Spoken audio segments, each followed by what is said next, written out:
Sir இன்னொரு subscriber question கேட்டிருக்காங்க. Sir எனக்கு மேரேஜ் ஆகி 10 days தான் ஆகுதுங்க சார். ஆனால் உடலுறவு கொள்ளும்போது மனைவி ரொம்ப பெயினாக இருக்குன்னு சொல்கிறாங்க. ஆனால் என்னோட ஆணுறுப்பும் அவ்வளோ ஹார்டாக இல்லை. இதுக்கு ஒரு சொல்யூஷன் மட்டும் சொல்லுங்கள் சார். இது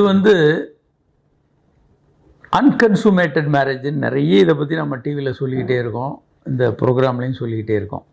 திருமணமாகியும் உறவு கொள்ள இயலாத நிலை. 100 பேர் கல்யாணம் பண்ணால் 4 பேருக்கு இந்த பிரச்சனை வரும். இது நீங்கள் சரி பண்ண முடியாது. இது ஒரு மெடிக்கல் கண்டிஷன். இது என்ன ஆகும், இந்த சண்டைகள் பெரிதாகி இவர் ஆண்மை இல்லாதவர்னு சொல்லி சண்டை போட்டு பிரிஞ்சிருவாங்க. இது வழக்கமாக நடக்கிறது. 100 கல்யாணங்களில் 4 கல்யாணங்களில் இது இருக்கும். 4ல் 3 பேர் டைவர்ஸ் பண்ணிக்குவாங்க. சென்னை ஹைகோர்ட்டில் இருக்கக்கூடிய இளம் தம்பதிகளோட டைவர்ஸ் 75% இதுதான்.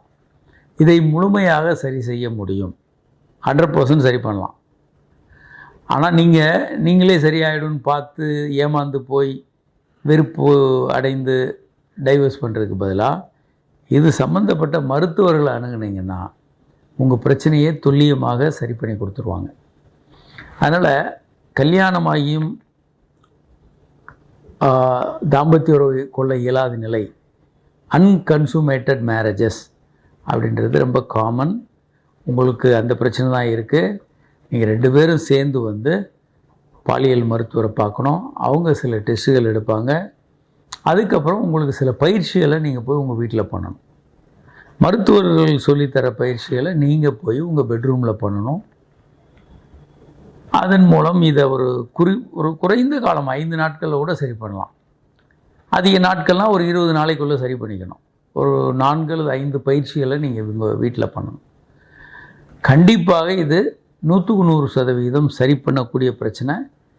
அதனால் விரைவாக நீங்கள் மருத்துவர் அணுகுங்க. இதில் எந்த தவறும் இல்லை. இது யார் மேலேயும் தப்பு இல்லை. ஏன்னா ஆணுக்கும் பெண்ணுக்குமே இப்படி ஆக போகுதுன்னு தெரியாது. இப்போ 100 பேர் கல்யாணம் பண்ணுறாங்க.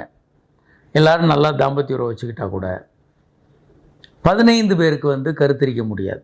இது யார் தப்பும் இல்லை. கல்யாணம் பண்ணும்போது யாருக்கும் தெரியாது இவருக்கு இந்த பிரச்சனை இருக்கும், கருத்தரிக்க மாட்டாங்கன்னெல்லாம் தெரியாது. 85% பேர் கர்ப்பமாயிருவாங்க. 15% பேர் கர்ப்பமாக மாட்டாங்க. இதுக்கு யாரையும் குறை சொல்ல முடியாது. அதுபோல் 100 பேர் கல்யாணம் பண்ணால் 4 பேர் தாம்பத்திய உறவு கொள்ள மாட்டாங்க.